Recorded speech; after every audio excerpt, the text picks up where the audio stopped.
이게 다듬는 중인가? 라는 생각이 들 만큼 굉장히 부드럽게 정리할 수 있거든요. 근데 저는 한 번도 속눈썹 처짐에 대해서 고민한 적이 없거든요. 이거는 퍼스널 컬러 상관이 없어요, 여러분. 아이라인이 쉽게 번지고 마스카라 쉽게 번지고 모공에 몽글몽글 맺힌다. 이 모든 것들을 해결해주는 게 바로 안녕하세요, 이수들 희소입니다. 오늘은 메이크업 아티스트가 화장할 때 무조건 쓰는 필수템 5가지를 소개해드릴 건데요. 제가 뷰티 클래스를 할 때 다른 건 다 가지고 오시는데 이걸 갖고 오시는 분들이 진짜 없더라고요. 그래서 메이크업의 완성도를 200% 높여주는 필수템 5가지를 소개해드리도록 하겠습니다. 바로 시작해볼게요. 먼저 첫 번째 제품은 짜잔! 눈썹 면도기예요. 샵에서 메이크업 받아보신 분들은 한 번쯤 보셨을 수도 있고 처음 보시는 분들도 계실 거예요.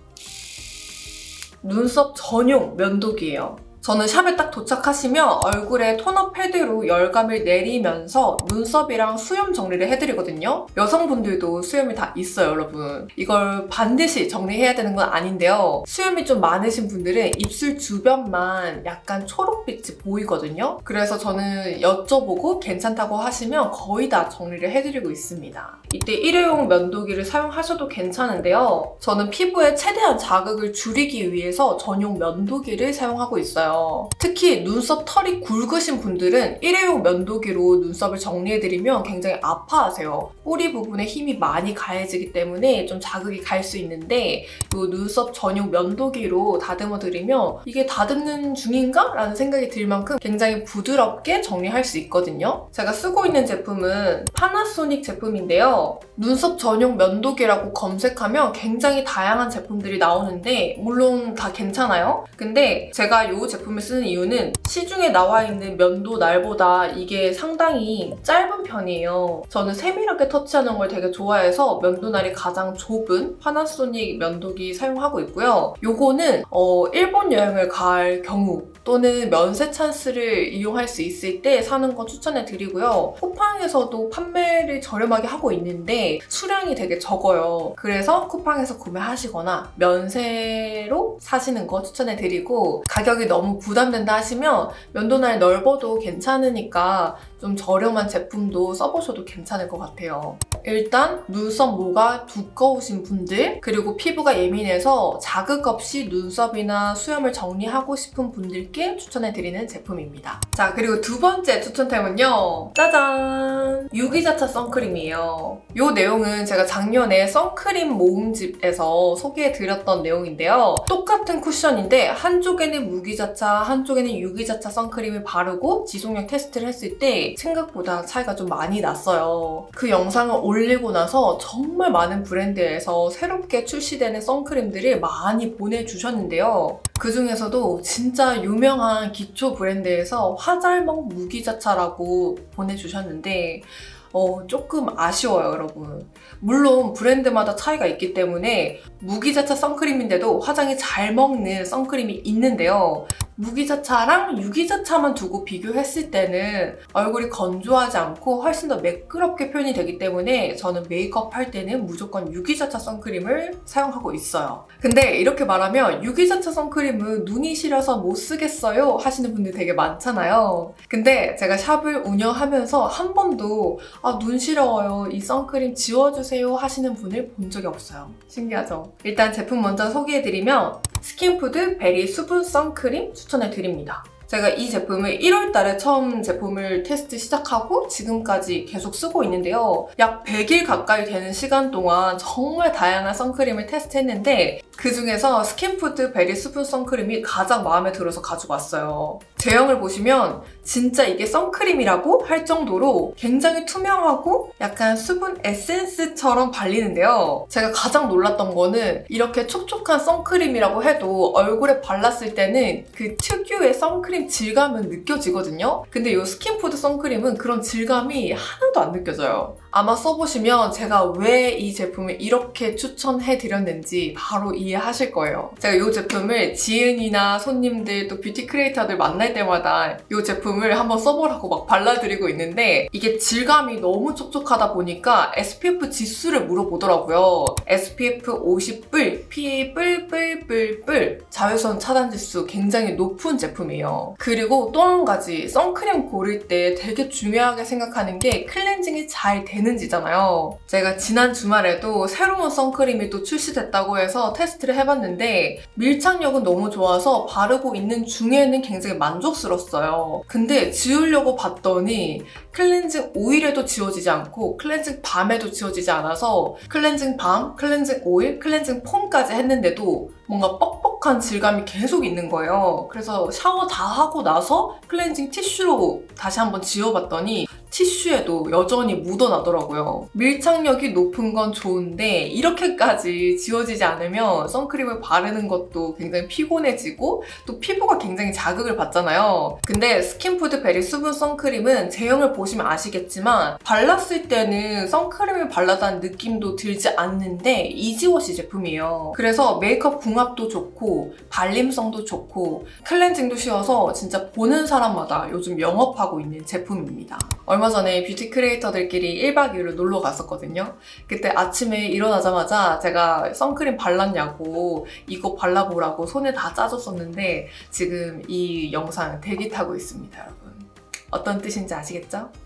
자, 그럼 어떻게 바르면 되는지 이제 바르는 방법을 좀 더 자세히 알려드릴게요. 저는 기초를 바를 때를 제외하고는 손으로는 제품을 바르지 않아요. 물론 집 앞에 나가거나 운동을 하러 갈 때는 손으로도 바르긴 하는데 메이크업 할 때는 반드시 퍼프로 함께 발라주거든요. 이때는 비싼 퍼프 사용하지 마시고 다이소나 올리브영에 대량으로 판매하는 퍼프 있잖아요. 그런 퍼프로 그냥 가볍게 발라주시고 바로 버려주시면 돼요. 일단 손등에 이 정도 양을 짠 다음에 양볼과 이마에 먼저 덜어서 발라주고요.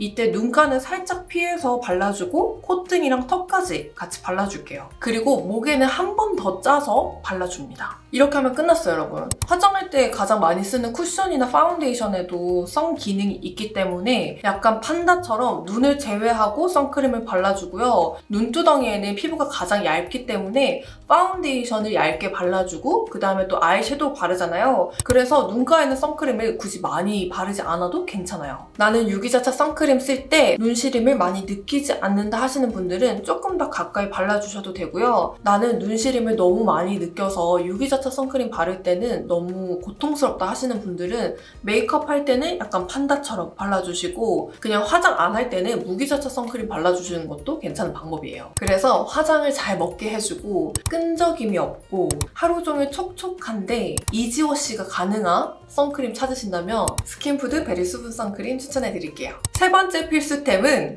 파우더예요. 제가 뷰티 클래스 할 때 파우치 진단을 하게 되면 쉐딩까지는 많이 가지고 오시는데 파우더를 가지고 오시는 분들이 정말 없으시더라고요. 만약 파우더를 챙겨왔다면 제가 어떻게 사용하냐고 물어봤을 때 거의 다 대부분 시간이 지나고 유분이 올라왔을 때 유분을 눌러주는 역할 정도로만 쓰신다고 하더라고요. 근데 메이크업 할 때 어떤 게 고민이세요? 라고 여쭤보면 아이라인이 쉽게 번지고 마스카라가 쉽게 번지고 눈썹이 잘 떡지거나 지워진다. 또는 팔자 주름이나 눈가 주름에 끼인다. 모공에 몽글몽글 맺힌다 하시는 분들이 정말 많으신데요. 이 모든 것들을 해결해주는 게 바로 파우더예요. 대박이죠? 근데 이렇게 또 파우더 써야 된다고 하면 저는 피부가 건성이라서 파우더 쓰면 너무 건조해요. 그래서 파우더 못 써요 라고 하시는 분들이 계신데요. 저도 건성입니다, 여러분. 어떻게 쓰냐면 파우더를 딱 구매했을 때 내장되어 있는 두꺼운 퍼프 있잖아요. 저는 그 퍼프는 정말 무슨 화보 촬영할 때 땀이 많이 나서 땀을 좀 닦아낼 때만 쓰는 거지 그걸로 파우더를 막 바르진 않거든요. 대신에 브러쉬를 활용해서 발라줘요. 이때 브러쉬는 이 정도 사이즈의 큰 브러쉬 말고 약간 이렇게 좀 작은 사이즈의 브러쉬를 추천해 드리거든요. 여러분들이 사용하시는 파우더가 가루 파우더일 경우에는 뚜껑에다가 파우더를 톡톡톡 해서 덜어주시고요. 이렇게 파우더 팩트 형태라면 그냥 바로 브러쉬로 발라주시면 돼요. 이렇게 브러쉬에 묻혀서 털어내고 유분감이 올라오는 T존이랑 눈썹에 터치해 줄 거예요. 눈을 감고 눈두덩이도 발라주고 눈 밑 애교살 부분 그리고 잔주름 부분 터치하고 팔자주름에도 같이 터치해 줄게요. 우리가 볼에 건조함을 많이 느끼잖아요. 근데 이렇게만 바르시면 볼에는 터치하지 않았기 때문에 건조함 없이 바르실 수 있고요. 유분이 많이 올라오는 T존이랑 또 마스카라랑 아이라인이 번지는 것도 눈가에 있는 유분 때문이기 때문에 파우더로 유분을 살짝 잡아주고 또 주름 끼임이 생기지 않도록 이렇게 발라주시면 건조함 하나도 없이 베이스 메이크업 지속력이 한 5배는 높아지실 거예요. 진짜 파우더를 했냐 안 했냐의 차이가 정말 크기 때문에 꼭 따라해 보셨으면 좋겠습니다. 지금은 제가 설명을 해드린다고 이렇게 길어지는 거지 사실상 메이크업 단계에서 거의 1분도 안 걸리는 단계거든요. 1분만 투자해서 베이스 메이크업 지속력을 쫙 높여보셨으면 좋겠습니다. 제가 파우더 바르는 방법은 브러쉬 각도까지 한번 자세하게 다뤄서 찍어볼까요? 원하신다면 찍어보겠습니다. 자, 4번째 필수템은 짜잔! 산적꽂이에요, 여러분. 제가 이거 샵에서 써드리면 고객님들이 이건 대체 어디서 구매하는 거냐고 물어보시는데 다이소에서 산적꽂이를 구매하시면 돼요. 요거는 긴 사이즈도 있고 짧은 사이즈도 있는데요. 샵에서는 이렇게 뾰족한 부분을 이렇게 납작하게 잘라서 쓰는 경우도 되게 많고요. 귀찮을 경우에는 그냥 양쪽 다 뾰족한 거 짧은 거 쓰셔도 괜찮아요. 요즘은 마스크 해제가 되면서 속눈썹 처짐에 대해서 고민하는 게 좀 줄어들 수 있지만 모두가 하나같이 속눈썹 처짐에 대한 고민이 있었잖아요. 근데 저는 한 번도 속눈썹 처짐에 대해서 고민한 적이 없거든요. 이게 건방 부리는 게 아니라 속눈썹 고데기를 해주게 되면 진짜 짱짱하게 컬링이 유지가 돼요. 똑같은 마스카라를 썼는데도 붉고데기를 하지 않았을 때는 축축 처지던 마스카라가 붉고데기를 딱 한 번 해주고 나면 하루 종일 짱짱하게 유지가 되거든요. 그래서 내가 어떤 마스카라를 써도 나는 잘 처진다 하시는 분들은 붉고데기를 꼭 한번 해보셨으면 좋겠습니다. 이거 하는 방법을 알려드리면 이거를 그냥 이렇게 달궈서 쓰시는 분들도 계신데요. 그냥 이렇게 하시면 사실 조금 약해요. 이걸 어떻게 쓰냐면 산적꽂이랑 라이터를 일직선으로 해둔 상태에서 불을 켜고 뱅글뱅글 돌려주세요. 이렇게 하면 어느 한 곳만 깊게 타는 게 아니라 굉장히 고르게 균일하게 타거든요. 이렇게 한 다음에 열을 살짝 식히고 눈썹을 지그시 올려주시면 진짜 컬링이 장난 아니에요. 어떤 마스카라를 써도 쉽게 속눈썹이 처진다 하시는 분들은 요거를 꼭 한 번씩 따라해 보셨으면 좋겠습니다.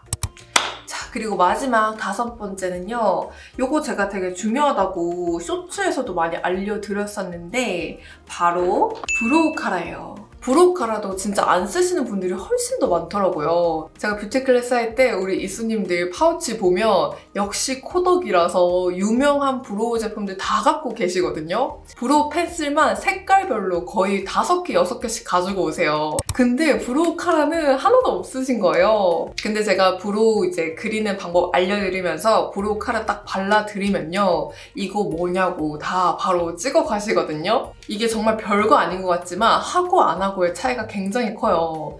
뭔가 메이크업을 혼자 한 것 같은 느낌에서 브로우 카라로 톤을 균일하게 맞춰주면 어디서 받았나? 라는 생각이 들 만큼 굉장히 고급져지는 키포인트 중 하나거든요. 근데 여기서 되게 주의할 게 있는데요. 바로 톤그로예요. 이 톤그로를 막기 위해서 브로우 카라를 써야 한다고 항상 말씀을 드렸는데 이게 잘못 입력이 되면 눈화장은 핑크인데 눈썹은 옐로우, 또 눈화장은 코랄인데 눈썹은 그레이 톤으로 브로우 카라를 하게 되면 진짜 촌스러워지거든요. 이거는 퍼스널 컬러 상관이 없어요, 여러분. 눈화장을 핑크로 했을 때는 브로우 카라도 약간 핑크 브라운이나 레드 브라운 써주시는 게 좋고요. 눈화장을 코랄로 했을 때는 내추럴 브라운 써주시는 게 제일 좋아요. 그리고 노란기가 적은 음영 컬러나 약간 여름 뮤트나 겨울 느낌의 메이크업을 했을 때는 애쉬 브라운이나 그레이 브라운 쓰시는 게 제일 예쁘거든요. 제가 추천해드리는 제품은 키스미 헤비 로테이션 컬러링 브로우 제품 추천해드려요. 컬러가 굉장히 다양하게 나와서 룩별로 고르기 쉬워서 추천해드리고요. 바르는 방법은 제가 눈썹 그리는 영상에서도 자세히 보여드렸었는데 스크류 브러쉬에다가 살짝 묻혀서 눈썹을 역방향으로 먼저 발라주고 결방향대로 다시 발라주시면 골고루 고르게 바르실 수 있어요.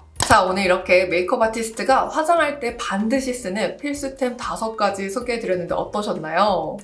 요즘 모든 기획이 우리 이소드 뷰티 클래스 하면서 나오는 것 같아요. 이소님들이 아이라인 푸는 방법에 대해서도 궁금해 하셨는데 다음 주제로 어떠신가요?